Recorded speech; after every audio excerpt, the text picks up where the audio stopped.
Good day and welcome to NACTV's Coffee Chat. My name is Lyle Watson and we're pleased to have as our guest today the archivist from the Beautiful Plains Archives, Norma Forsman. Norma, welcome and thank you for taking the time to join us here today. Yeah, thank you for the invitation. We look forward to our discussion going forward about Nipawin and area archives, and I'm going to start with what is the purpose of having an archive set up? The purpose is to preserve the history of the Beautiful Plains area, and to keep it in our local community of Nipawin. But it covers a large area.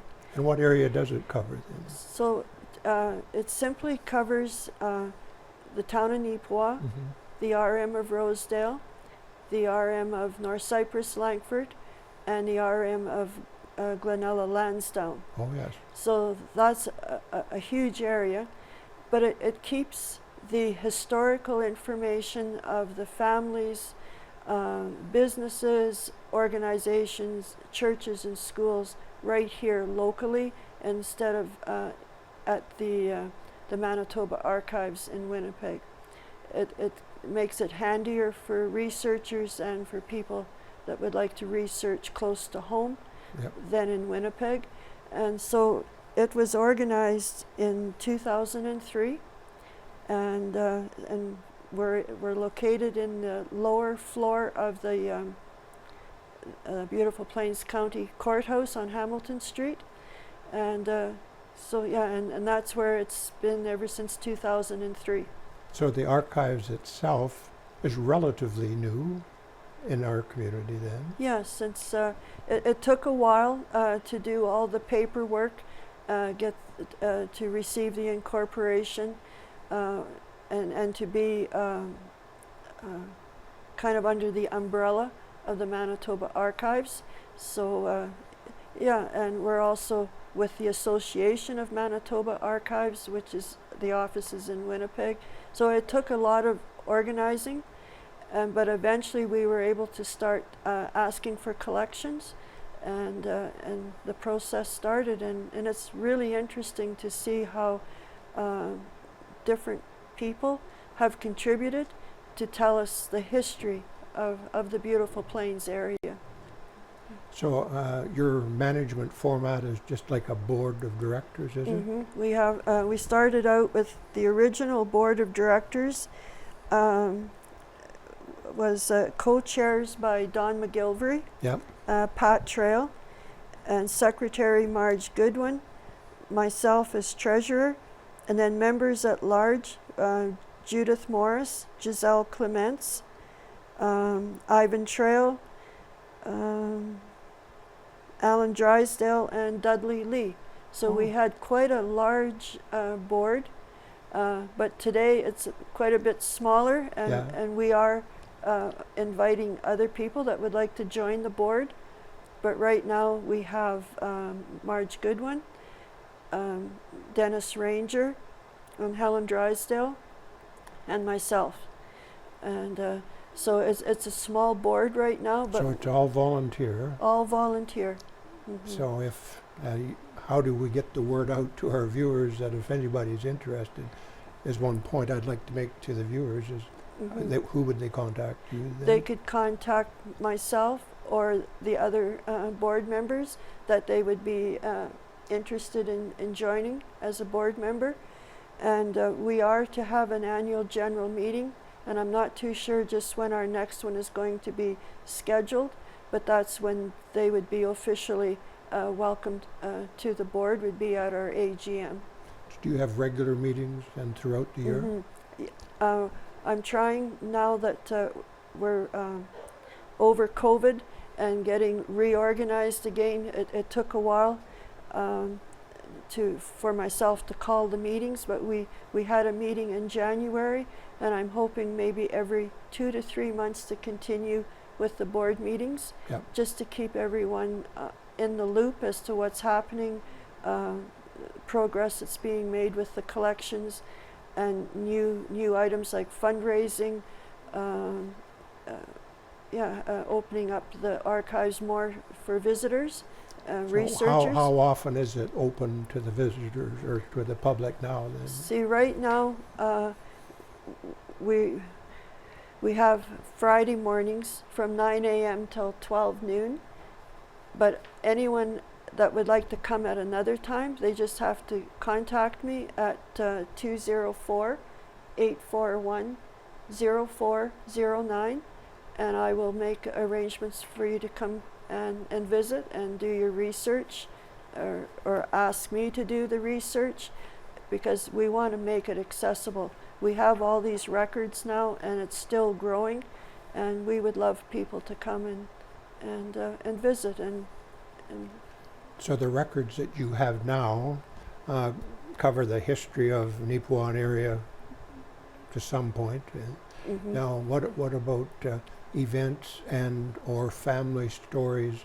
Are those all open to receive by you then? Yes, and the Beautiful Plains Archives also hosts the Beautiful Plains Family History Group, and that's kind of a fun group. We meet once a month, and we help each other with our family research. Plus, the Family History Group also has its own library of items, and it's all housed with the Beautiful Plains Archives. So it's a huge resource of items for people to come and look at and research, and yeah, it's very, very interesting. So when you get a story in, whether it's an event or a family history, do you make a format size of the records that have come in, and you have certain boxes you store them in, or how do you do all that? Yeah, so just as an example, in the last year and a half, we had the opportunity to house the memorabilia and history of Larry and Tony Evans. Oh, yeah. And so when that came in, it goes into an archival safe container, and then it all gets labeled. Every item is labeled, and I enter it into a spreadsheet, and everything has to have a number associated to it. And then it's put on a shelf with a label on it saying what the collection is, what the collection number is, and then it's available then for people to look at. And if it's very fragile, the goal is to have it scanned and digitized so that the items are not handled too much. Yes. And so that they can look at it on the screen instead of actually handling the item. So how would I, if I wanted to take some of that information out with me personally, can I have access to photocopying it or something? Yes, we would. We could photocopy it. We could email it to you. Oh, So then you would print it at home, and that would be less cost to the archive. Yep. But if it's not digitized, we would scan it or make a copy. We have a copier that was funded by the Beautiful Plains Community Foundation a few years ago. So we can do that as well, and you'd have access to it. The records that are collected by the archives cannot leave the building, but you can come down and research them, look at them, and request a copy. Okay. Norma, when you are receiving stories of the history of our community and area and or a family history, how do you validate the source of that information? Do you have a special process? Or? Because I haven't had the situation yet where I wasn't sure if the items were true to the person that was bringing them in. I haven't had to face that situation of trying to, like you said, validate it, because most of the people that come down I'm kind of familiar with, or if I look at their items and then also chat with the person that's bringing them in, I feel that we are getting the information that pertains to that family or to that business or to that organization. So I haven't had to question an item yet as to whether it was really coming from the true source. Yeah. So I may have to reach out to the Manitoba Archives in Winnipeg or the Association of Manitoba Archives to get some help in the proper way and the professional way to Yeah. validate a collection. Mm-hmm. I was thinking you mentioned Tony Evans.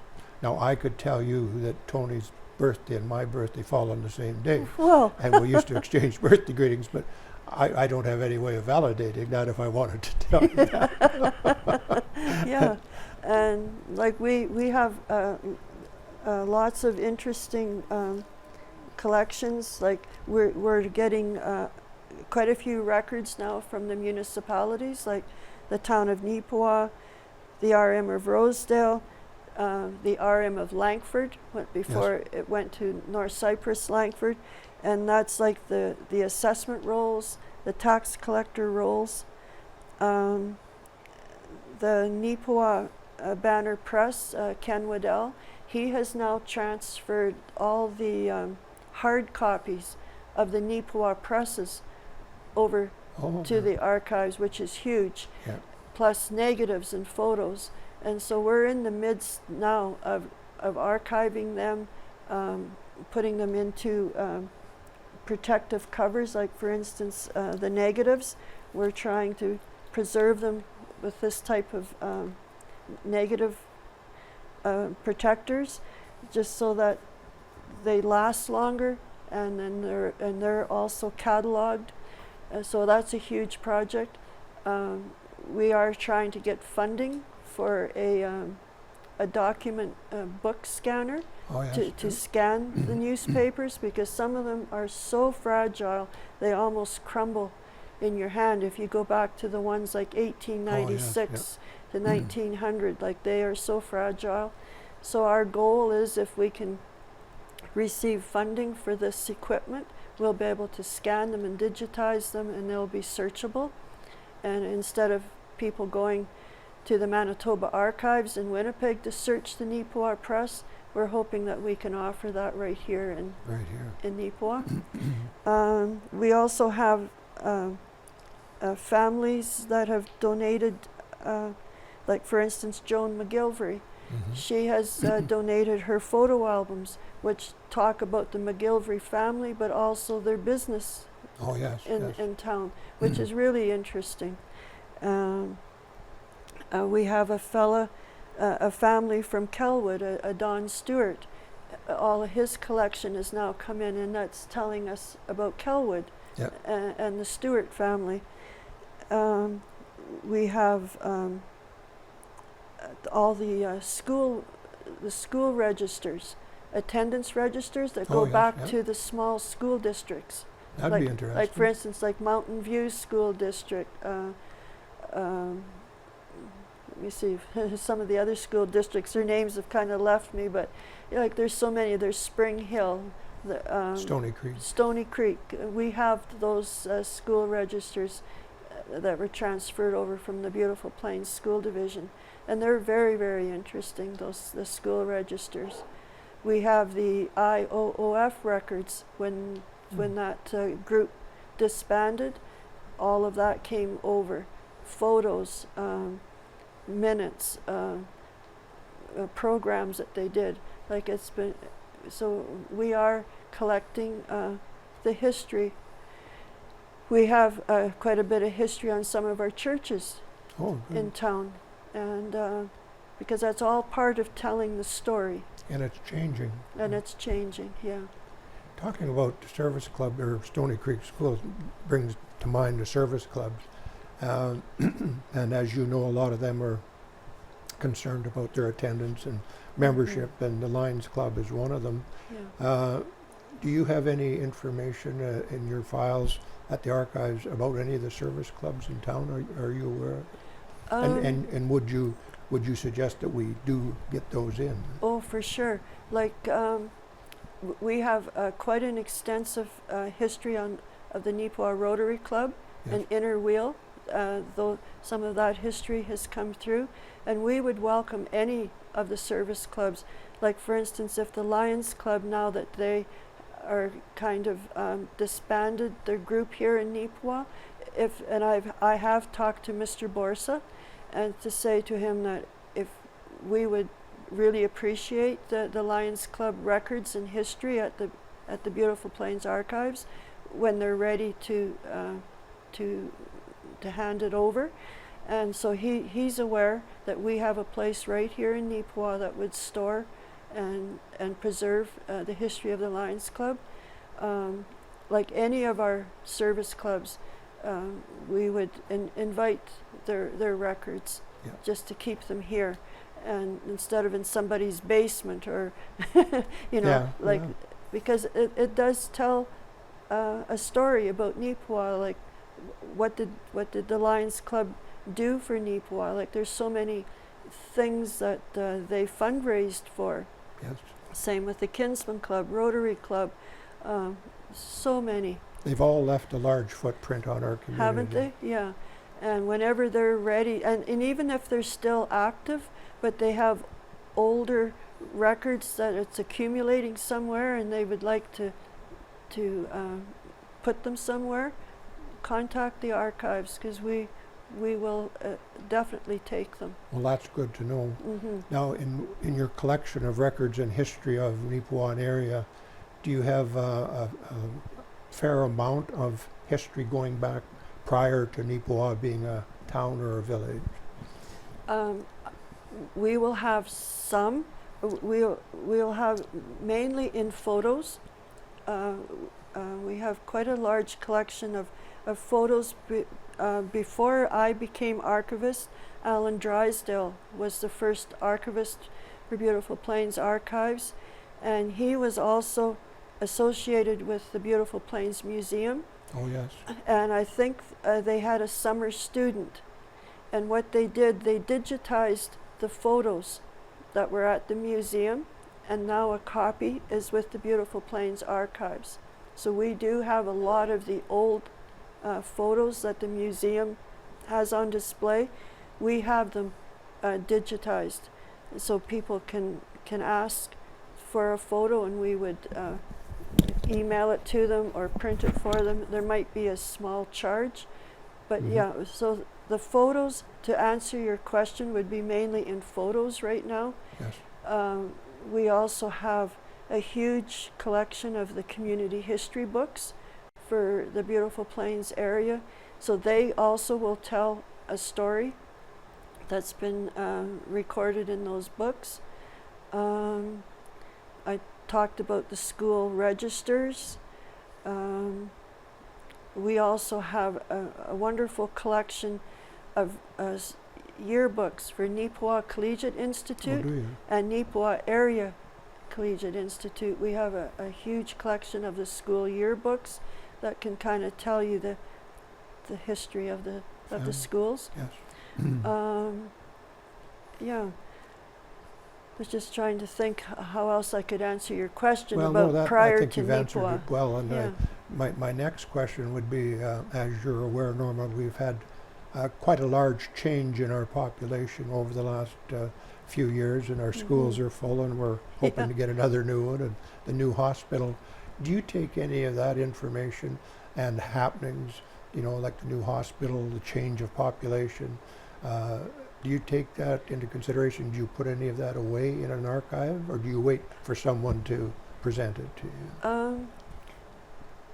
That would be a good project to collect the current happenings.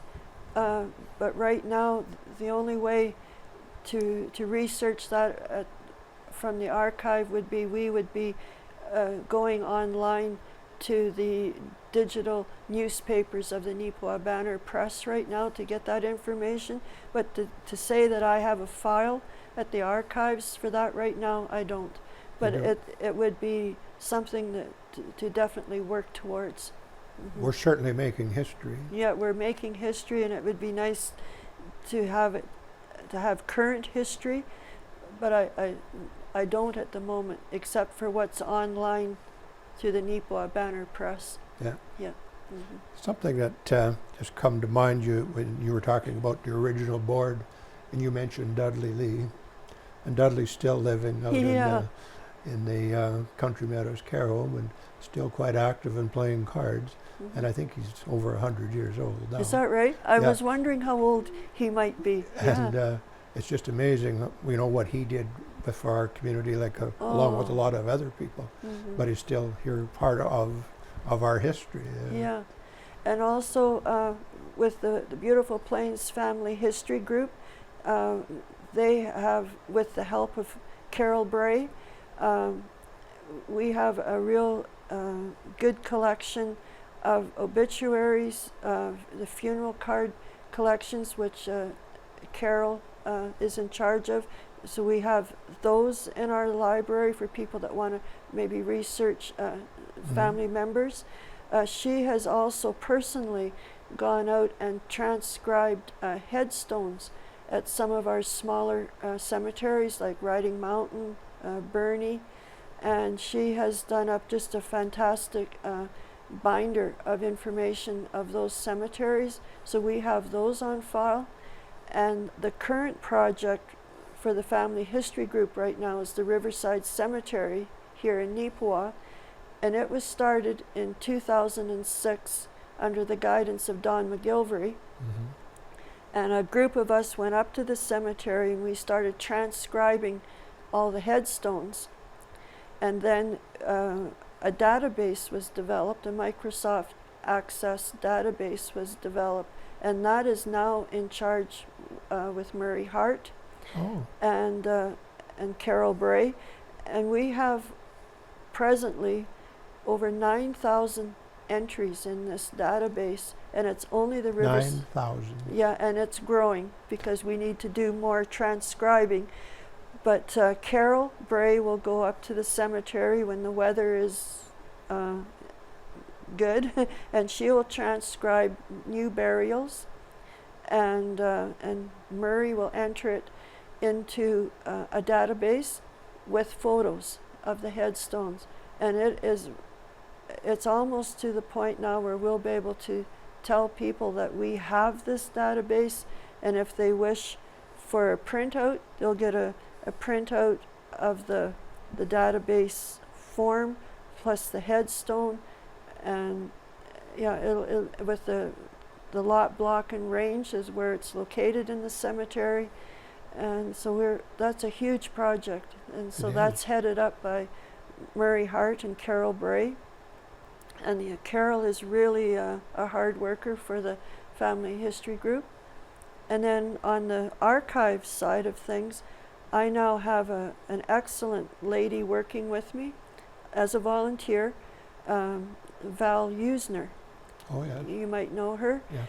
And her home is right next door to the cemetery. That's where she lives, and she's been helping me tremendously at the archives. But it's all volunteer, but to have people dedicated to helping. She's helping me with the preservation of the newspapers that have come from the Neepawa Press, and so it's pretty exciting. It's not just me. I do have people that are willing to help and do research for me, and yeah. And on that note of volunteers, those people that do volunteer, they don't have to take on a big project, or they can work their way up or work their way in and do what they have time for. And yeah. You have no special expectations of a volunteer. No. In fact, not this past winter, but the one before, I had my niece and nephew come down on Saturdays and help me to put things away into archival safe containers, and they really enjoyed it, and it was a learning experience for them, for working skills, So yeah, I'm just going to bring up I don't know if we've mentioned the location of the Neepawa Beautiful Plains archives. Where are your records kept, and where do you work out of? Okay, we work out of the basement of the Beautiful Plains County Courthouse at 282 Hamilton Street, and we're downstairs. There are 3 rooms down there that are contain the records, Plus, I'm kind of spilling over into another room right now. So, yeah, that's where the records are kept. Do you have enough space to stay there for Oh. some time, do you think? Or? No, no, because the way things are growing, unless I can get a lot of items digitized, and then maybe some of the records can be stored elsewhere to have some more shelving space. But right now we're okay. But there will probably be a time when we'll be looking for more space. More space, yeah. Yeah. And that's something we have to keep in mind. What if any possibilities come up, or if people know us, places and stuff. Well, our time is kind of slipping away on us here, and I just feel so good about the message that you have brought about our community and the archives, and the fact that you're keeping records of families, events, and the history of our community. It's and I compliment you and your group of volunteers for doing that type of work, and obviously a job well done, Norma, because it's there, it's open, the public can come and visit and look at the records. I think it's just, we're very lucky in this community to have that set up. So we thank you for that, and your group of volunteers for doing that. And I love the history, so I invite anyone out there that has photos or history or memorabilia that tells the history of your family, your community, your church, your school, your businesses. We are open to accept them and to preserve them and to continue collecting the history of the beautiful Plains area, because that's what we're all about. Yes. Well, you've certainly done a good job in that regard. And I'm going to emphasize the fact that you're a volunteer, but I'm going to ask you, Norma, in our closing thoughts on our program today, do you have any thoughts that you would like to share with our viewers regarding the Nipawin and area archives? Well, we're always looking for funding. The Beautiful Plains Archives is a charitable organization, so we can issue charitable receipts for tax purposes, and that's what keeps our archives going, are the donations, grants. That's what keeps it going for us to be able to have equipment and supplies, and plus we welcome any records, like I've just said. But financial donations could be of great importance too, could they not? Very much so. Yes. Yeah. In October of this year, the Nipawin Legion ladies will be doing a roast beef supper, and the proceeds from that supper is going to come to the Beautiful Plains Archives. So I'm really excited, because there are so many things that we can do with those funds. Yes. And personal donations, grants from, I've applied to the Community Foundation, so we'll see how that works out for us for equipment. So I'm really thankful for the resources of funding that we have locally that we can maybe tap into. It's good. Good. Well, certainly on behalf of the citizens of Nipawin area and our viewing audience, we wish you well, and we thank you for the good job you're doing, and we look forward to another opportunity of a coffee chat someday, and maybe talk more about family histories and bring some of that. That would be great. And thank you for the invite. You're welcome, Norma. Thank you very much, and keep up the good work. Good. We'll try. Yes. Thank you. That concludes our coffee chat here today with our guest, Norma Forsman. I thank you for watching, and appreciate you watching too. And stay tuned to NAC TV for different programming. And until next time, stay happy and stay healthy.